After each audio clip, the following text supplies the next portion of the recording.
সেটি কোনোভাবে এদেশের সাধারণ জনগণ 1971 সালের মহান স্বাধীনতার যে চেতনা এবং পরবর্তীতে যত গণতান্ত্রিক আন্দোলন হয়েছিল সেই গণতান্ত্রিক আন্দোলনের যে আকাঙ্ক্ষা ছিল সেটিকে প্রচণ্ড রকম বাধাগ্রস্ত করেছিল বিগত দিনে বাংলাদেশের উপর চেপে বসে একটি ফ্যাসিস্ট স্বৈরাচার গোষ্ঠী।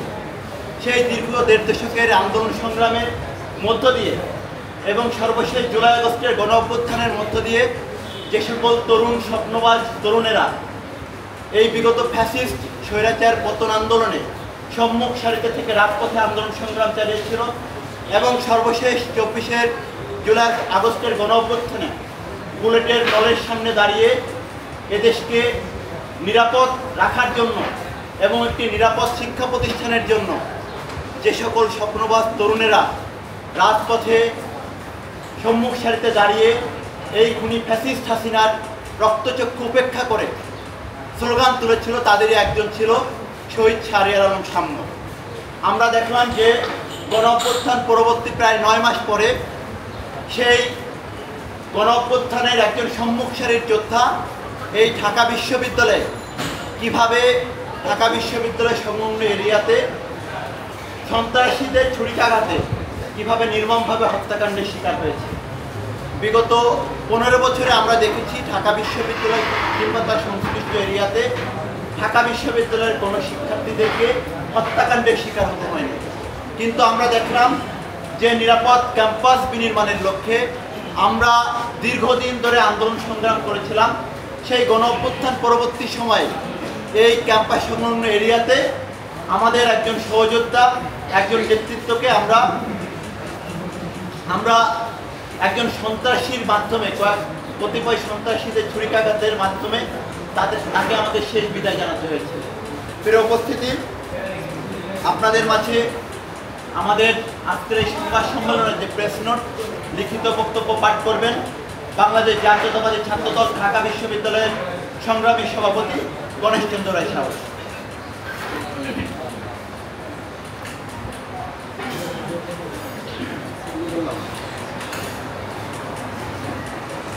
শহীদ শাম্য হত্যাকাণ্ডের প্রকৃত তদন্ত এবং হত্যাকারীদের দ্রুত শনাক্ত করে বিচারের আওতায় এনে শাস্তির বিধান ঢাকা বিশ্ববিদ্যালয় ক্যাম্পাসকে নির্মাণ করার জন্য এবং আগামী সমসাময়িক রাজনৈতিক বিষয়ে আমাদের যে অবস্থান জানান দেওয়ার জন্য আজকে এই জরুরি সংবাদ সম্মেলনে উপস্থিত সাংবাদিক ভাই ও বোনেরা সবাইকে বাংলাদেশ জাতীয়তাবাদী ছাত্রদল ঢাকা বিশ্ববিদ্যালয়ের পক্ষ থেকে জানাই আন্তরিক কৃতজ্ঞতা। Walton Washing Machine, simplifying life with hassle-free washing. উপস্থিত সাংবাদিক ভাই ও বোনেরা, শুরু করছি।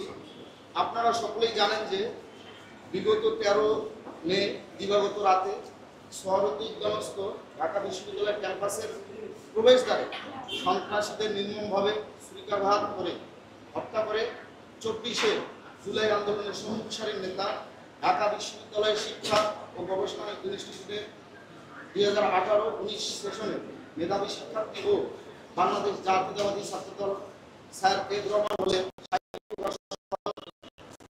শাহরিয়ার আলম শাম্যকে। দুঃখজনকভাবে শহীদ শাম্য হত্যাকাণ্ডের প্রেক্ষিতে পুলিশ প্রশাসনের প্রাথমিক প্রতিক্রিয়া ছিল অত্যন্ত হতাশাজনক। ক্রাইম সিনের জায়গাটি ভোর পর্যন্ত অরক্ষিত রাখা,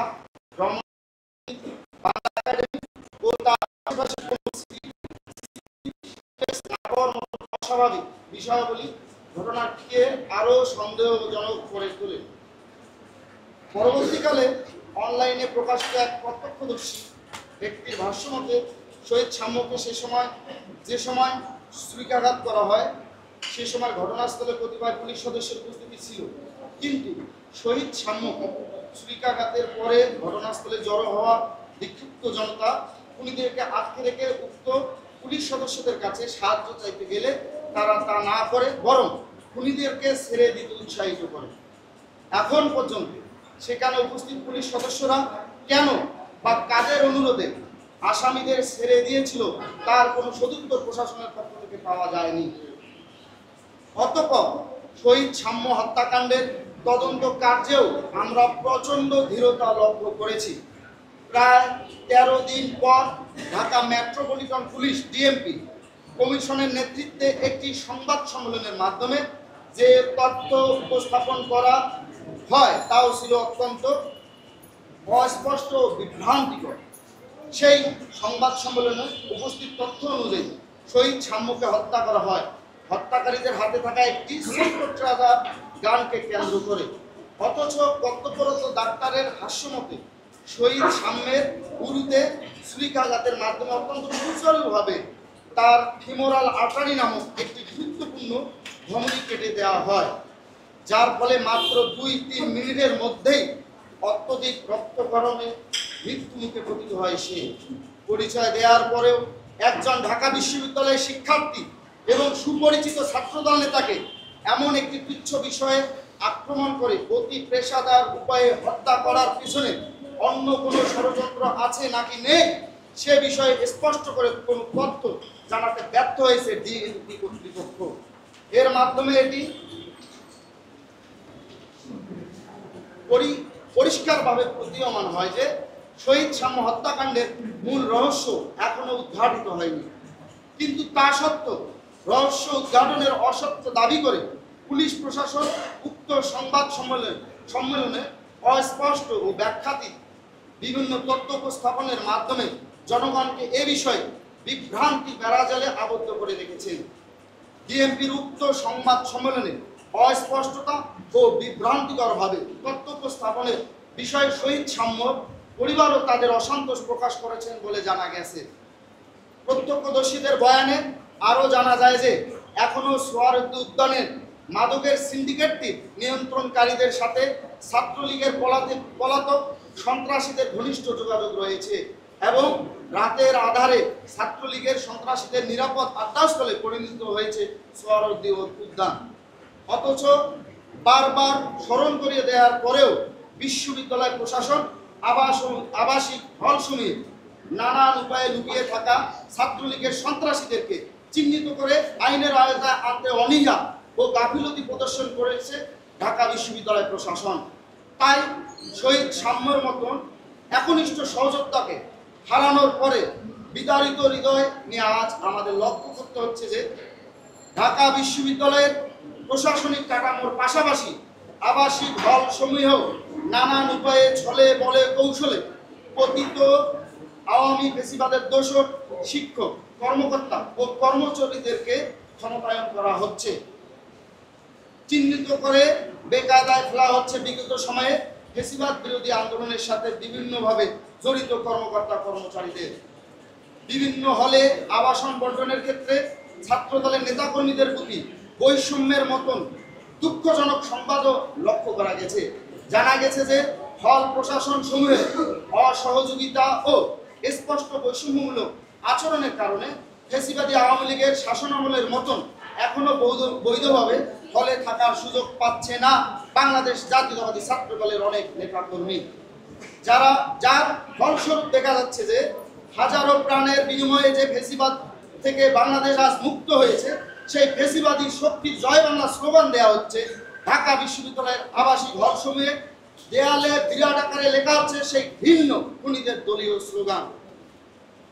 আরো পরিতাপের সাথে লক্ষ্য করা যাচ্ছে যে শহীদ সাম্য হত্যাকাণ্ডের মতন একটি ন্যাক্কারজনক ঘটনায় এই বিশ্ববিদ্যালয় প্রশাসন নিরাপত্তা বিধানে ব্যর্থ হয়েছে। দুটি ঘটনার পরবর্তীতে তারা অত্যন্ত দায়সারা আচরণ করেছে।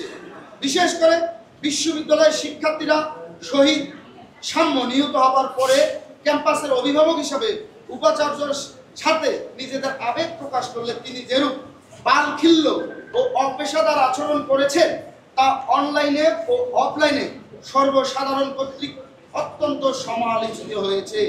মূলত এই সমালোচনার প্রেক্ষিতে উপাচার্য প্রক্টরের ইমেজ সংকট দেখা দিলে এর জবাব তাদের দায় এড়ানোর লক্ষ্য নিয়ে অতীতের মতোই প্রশাসনের পক্ষ হয়ে একদল সংঘবদ্ধ গোষ্ঠী অনলাইনে শহীদ সাম্য ও তার সন্তপ্ত পরিবারের ব্যক্তিবর্গ এবং বন্ধু বান্ধবদের জড়িয়ে ছড়ানো হয় নানাবিধ ভিন্ন গুজব, প্রতিনিয়ত অসত্য নানা তত্ত্ব ছড়িয়ে তৈরি করা হয়েছে বিভ্রান্তিকর নানান অপরাজনৈতিক ন্যারেটিভ। এসব উদ্দেশ্যমূলক অপপ্রচারের সর্বশেষ পর্বে দেখা গেছে যে যেসব স্বার্থান্বেষী গোষ্ঠী শহীদ সাম্য হত্যাকাণ্ডের সুষ্ঠু তদন্ত ও বিচারকে ঢাকা বিশ্ববিদ্যালয়ের কেন্দ্রীয় ছাত্র সংসদ ডাকসু ও হল সংসদ নির্বাচনের মুখোমুখি দাঁড় করিয়ে দিয়ে প্রশাসনের ব্যর্থতাকে আড়াল করার চেষ্টাও করেছে, অথচ বিশ্ববিদ্যালয় প্রশাসনকে ডাকসু ও হল সংসদের গঠনতন্ত্র সংস্কার ও ডাকসু নির্বাচন অনুষ্ঠানের মতো নিরাপদ ও সহনশীল পরিবেশ তৈরির লক্ষ্যে সর্বোচ্চ সহযোগিতা করেছে বাংলাদেশ জাতীয়তাবাদী ছাত্রদল। সংস্কার ও নির্বাচনের ক্ষেত্রে বাংলাদেশ জাতীয়তাবাদী ছাত্রদল যেসব প্রস্তাবনা রেখেছে সেসব বিষয়ে মৌলিকভাবে অন্যান্য অংশীদারের মতামতও অভিন্ন, অথচ এই অপরিণামদর্শী বিশ্ববিদ্যালয় প্রশাসন এসব বিষয়ে সকল অংশীদারের মতামতকে অগ্রাহ্য করে বিভিন্ন বিতর্কিত সিদ্ধান্ত নিয়ে যাচ্ছে। বারবার স্মরণ করিয়ে দেওয়ার পরেও ডাকসু নির্বাচন সুষ্ঠু সুন্দরভাবে আয়োজনের জন্য অনুকূল পরিবেশ তৈরির ক্ষেত্রে কার্যকর পদক্ষেপ গ্রহণে প্রচণ্ড অনীহা দেখিয়ে আসছে এই বিশ্ববিদ্যালয় প্রশাসন।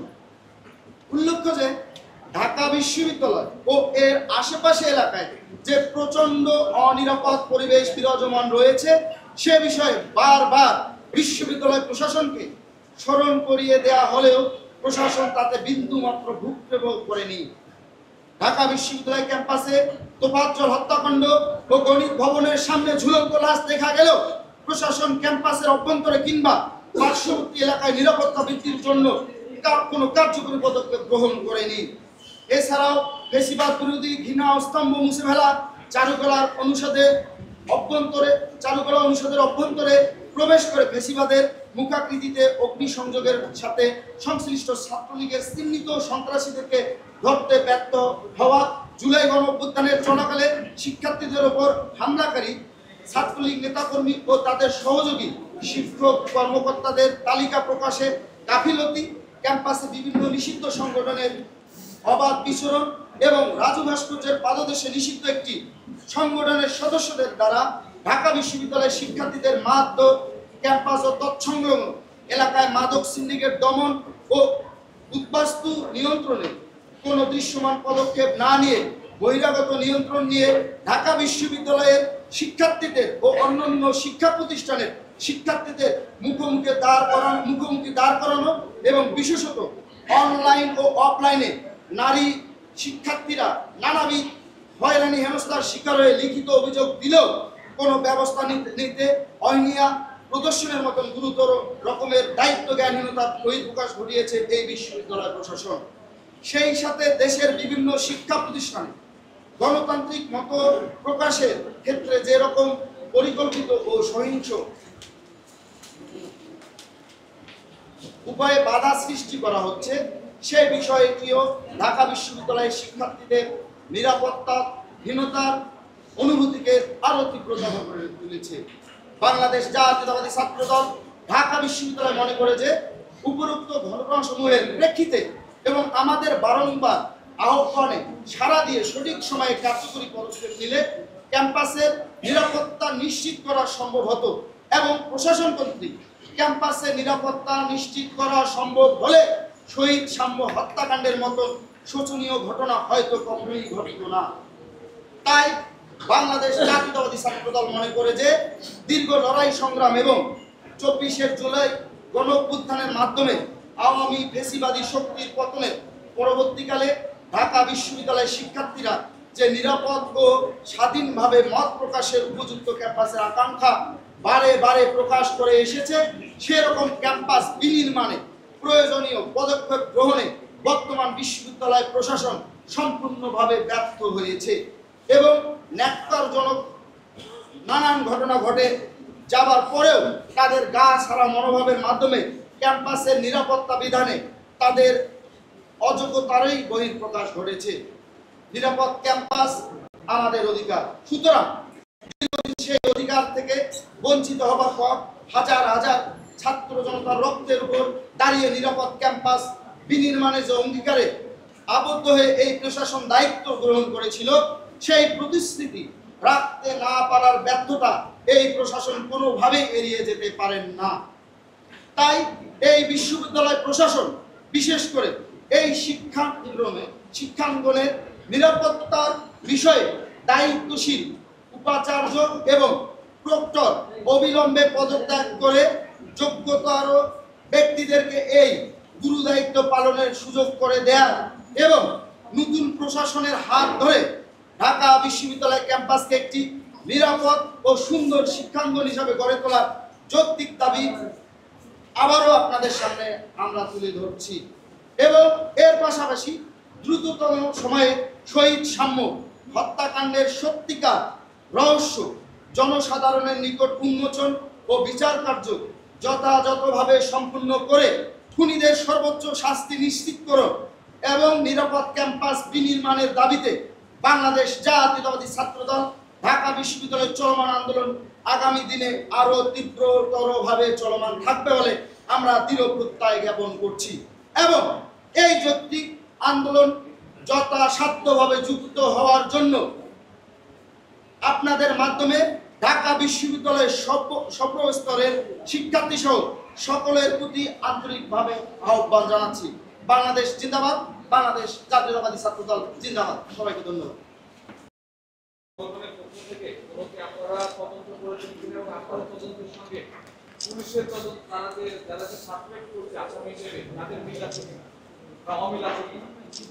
আচ্ছা, আমি একটু বলি।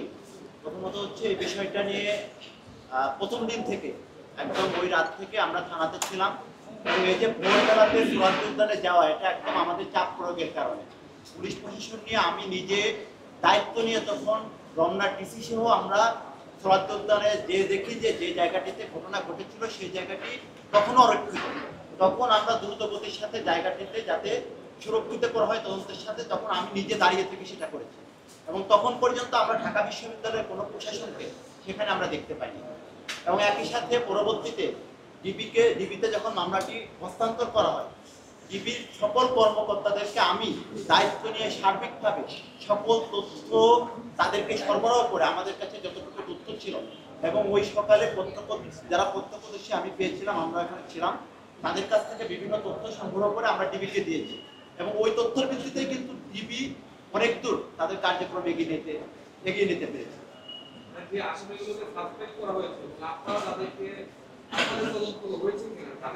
তদন্ত করার আসলে আমাদের দায়িত্ব না, আমাদের দায়িত্ব হচ্ছে তদন্তকারী সহযোগিতা করা। ঘটনার প্রথম দিন থেকে ওই রাত থেকে আমরা তদন্ত কার্যের দায়িত্ব নিয়ে আমাদের ভাইয়ের জন্য যাতে এই তদন্তের এটি পরিকল্পিত কিনা আমাদের কাছে এখন পর্যন্ত মনে হচ্ছে এই ঘটনাটি অত্যন্ত সুপরিকল্পিতভাবে ঘটানো হতে পারে। সেই জন্য আমরা প্রশাসনকে আমরা সর্বাত্মক সহযোগিতা করে। আচ্ছা, এই যে আপনি বলছেন যে সুপরিকল্পিত, এই পরিকল্পনাকারী হিসেবে আপনারা কাউকে চিহ্নিত করেছেন কি? আমরা সুপরিকল্পিতভাবে ঘটানো হতে পারে, আমরা এখনো নিশ্চিত না। এবং প্রশাসনের পক্ষ থেকেও যেভাবে সংবাদ সম্মেলনে ব্যাপারটি উপস্থাপন করা হয়েছে সেটিতে কোনোভাবে তারা স্পষ্ট করতে পারে নাই যে এটি কি সুপরিকল্পিতভাবে ঘটানো নাকি এটি কোনো একটা অনাকাঙ্ক্ষিত ঘটনা ছিল। এই জন্যই কিন্তু আজকে আমাদের এই সংবাদ সম্মেলনে, যেহেতু এটা প্রশাসনের দায়িত্ব ছিল এটি খুঁজে বের করা যে আসলে এই ঘটনাটি সুপরিকল্পিতভাবে ঘটানো হয়েছে। কারণ আমরা সাম্যকে যেখানে আঘাত করা হয়েছে এটি কোনো পেশাদার খুনি ব্যতীত এই জায়গাটিতে কোনোভাবেই আঘাত করা সম্ভব না। সুতরাং যদি পেশাদার খুনি যদি এই ঘটনা ঘটিয়ে থাকে তাহলে এর পিছনে কারা আছে, কারা এই পেশাদার খুনিকে আনলো, সেটি আমাদের প্রশাসনের কাছে আমাদের ভাই। আর প্রশ্ন হচ্ছে, আপনি বললেন যে তদন্তকারী কর্মকর্তা যে তথ্য তার সাথে আপনারা একমত না, যে তথ্য তারা দিলেন আপনাদের যে সাসপেক্ট নিয়ে যে তথ্যগুলো আছে আমরা একমত বলি না, যে একমত না, আমরা বলেছি যে তারা যেভাবে ঘটনার বিবরণ দিয়েছে পুরো বিষয়টা অস্পষ্ট। এই ঘটনার রহস্য কেন এই ঘটনা ঘটছে, মানে ঢাকা বিশ্ববিদ্যালয়ের একজন শিক্ষার্থী চূড়ান্ত উদ্যানে বিগত 15-20 বছর এরকম কোনো ঘটে নাই। একটা ট্রেজার গান নিয়ে সেটা নিয়ে একটা শিক্ষার্থী খুন হয়ে যাবে, এটা খুবই অবিশ্বাস্যকর একটা কথা। এই জন্যই কিন্তু আমাদের আজকে এই সংবাদ সম্মেলন। আমরা আপনাদের মাধ্যমে প্রশাসনকে অবগত করতে চাই যে সাম্য হত্যাকাণ্ডের যে প্রকৃত ঘটনা সেটি অতি দ্রুত সময়ের মধ্যে জনসম্মুখে তাদেরকে প্রকাশ করতে হবে। এবং তারা নিজেরাও কিন্তু সংবাদ সম্মেলনে বলেছে তাদের তদন্ত এখনো শেষ হয়নি। যেহেতু তারা বলেছে তদন্ত শেষ হয়নি, তার মানে এই ঘটনার প্রকৃত রহস্য জাতির সামনে এখন উপস্থাপিত হয়নি। এই জন্যই আমরা তাদেরকে চাপ প্রয়োগ করার জন্য, চাপ বলতে যাতে প্রকৃত ঘটনা তারা অতি দ্রুত সময়ের মধ্যে প্রকাশ করে, এই জন্য আমাদের এই সমস্যা। তারা কি তড়িঘড়ি করে যে সংবাদ সম্মেলনটা করলেন, তদন্ত শেষ হওয়ার আগে আমরা এর আগে কোনো সংবাদ সম্মেলন করতে পারি তড়িঘড়ি করে সংবাদ সম্মেলন করার পেছনে কি কারণ আপনাদের চলমান আন্দোলন? এটা তো অবশ্যই শুধু আমাদের আন্দোলন না, আপনারা দেখেছেন যে সাম্য জুলাই আগস্ট গণঅভ্যুত্থানের একদম সম্মুখ সারির একজন নেতৃত্ব ছিল, এবং তাদের কথাই কিন্তু বাংলাদেশের আপামর জনতা, ছাত্র জনতা কিন্তু রাজপথে নেমে এসে এই আন্দোলনকে সাফল্যমণ্ডিত করে তুলেছিল এবং দীর্ঘদিনের বাংলাদেশের প্রতিযোগী বসে একটি গোষ্ঠীকে বাংলাদেশ থেকে বিতাড়িত করেছিল।